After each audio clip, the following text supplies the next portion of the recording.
Bonjour et bienvenue au 29e jour de notre défi.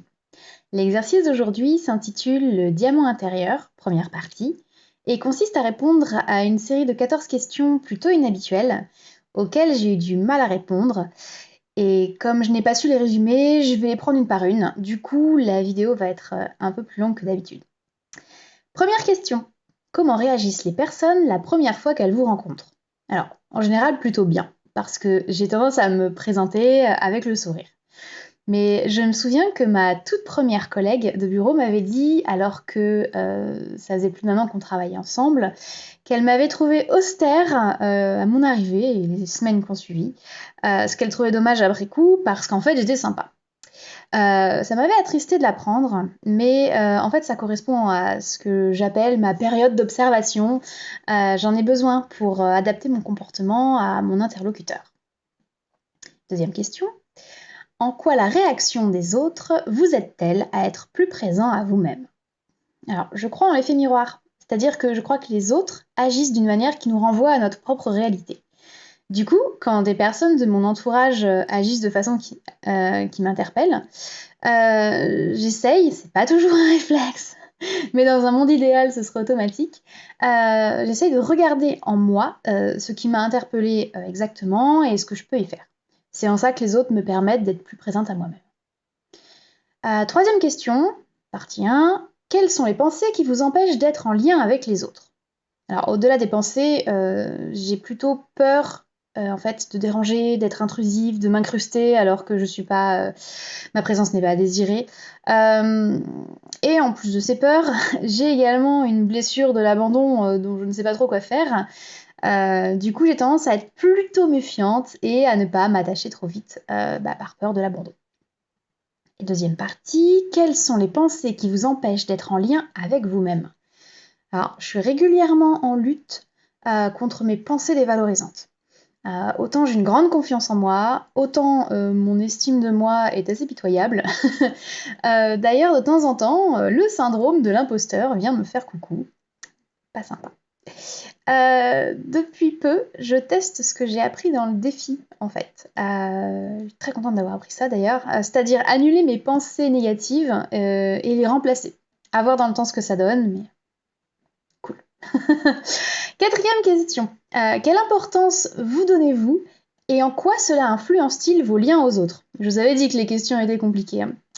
Donc, en présence d'autres personnes, l'importance que je m'accorde est proportionnelle à la légitimité que je me donne à interagir avec ces personnes.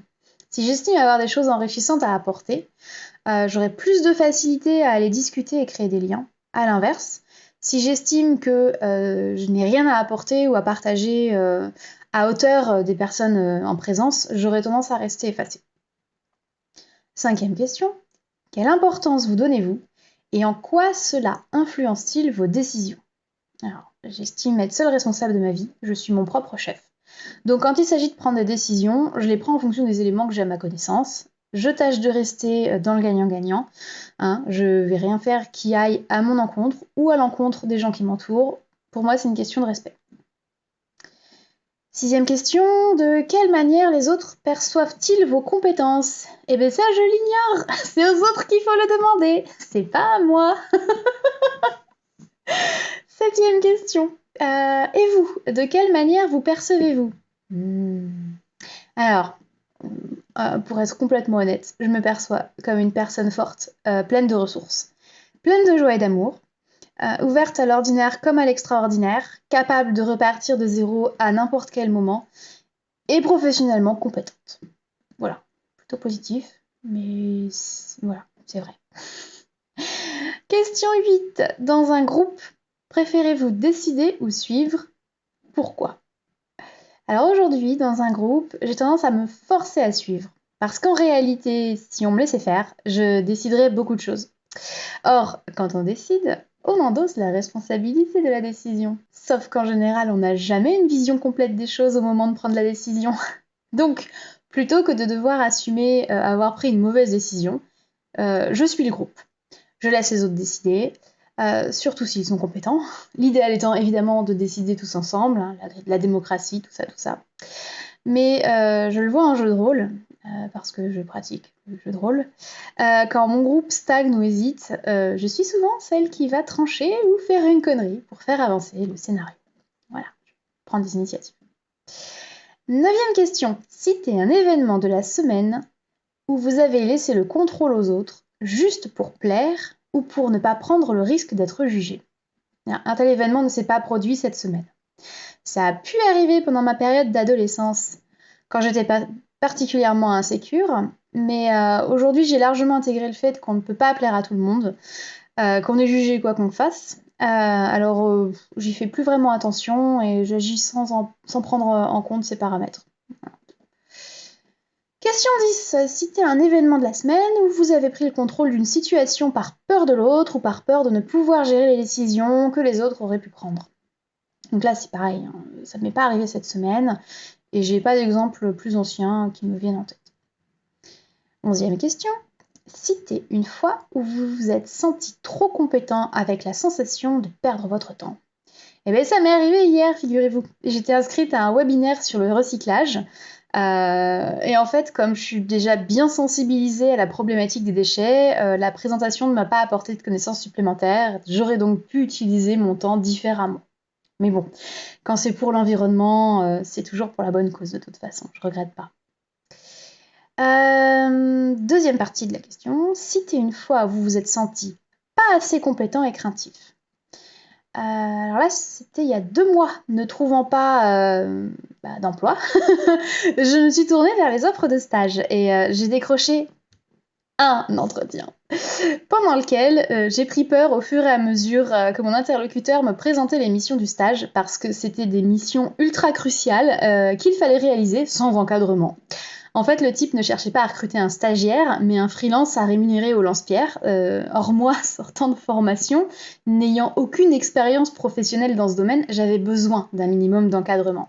Donc, même si j'aurais peut-être été capable de remplir ces missions, j'ai décliné l'offre car je ne me sentais pas suffisamment compétente et je ne souhaitais pas qu'on vive une mauvaise expérience. Au final, c'est sans regret puisque j'ai appris après coup que le recruteur avait déjà décidé de ne pas me prendre avant même que je réponde. 12e question. Quels sont les 5 stress de votre vie que vous pourriez éliminer en étant dans la pleine responsabilité de ce que vous vivez?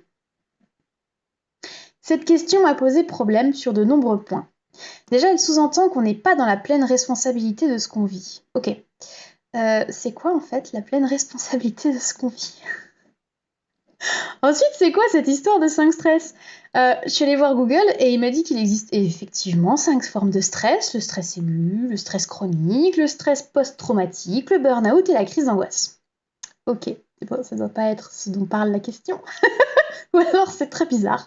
Donc j'imagine qu'on nous demande de lister 5 préoccupations dont on pourrait s'affranchir en travaillant sur nous, mais comme j'en suis pas sûre, mon cerveau a bugué et il refuse de répondre à cette question ce soir, donc je passe parce que sinon je vous posterai jamais cette vidéo. 13e question, on va y arriver. Notez les fois où vous ne vous êtes pas senti digne d'être aimé. La réponse elle est simple. En règle générale, je ne me sens pas digne d'être aimée. Je suis toujours... sérieusement, je suis toujours bluffée quand je pose ma situation et que je constate que je suis entourée de gens qui m'aiment. C'est quelque chose qui m'échappe complètement. Je me demande régulièrement quelle mouche les a piqués. Question 14. Notez les fois où vous vous êtes senti digne d'être aimé. Bon, c'est arrivé quelques fois quand même. En fait, je me suis sentie digne d'être aimée chaque fois que j'ai aimé très fort. Un peu comme si l'amour c'était du donnant-donnant. Genre, là j'ai vécu un moment d'amour avec toi, alors c'est juste si tu m'aimes un peu en retour. C'est un peu idiot, on est d'accord. Mais c'est comme ça que ça se passe dans ma tête et dans mon cœur. Donc, d'ailleurs, je vais vous partager en description une vidéo qui fait 11 minutes, qui résonne complètement avec ma notion de l'amour, si ça vous intéresse. Donc, ce sera posté dans la description. Voilà, c'est tout pour aujourd'hui, c'est suffisant, dommage pour le tarot. Je vous retrouve demain pour le 30e exercice de notre défi. D'ici là, prenez bien soin de vous. Bye!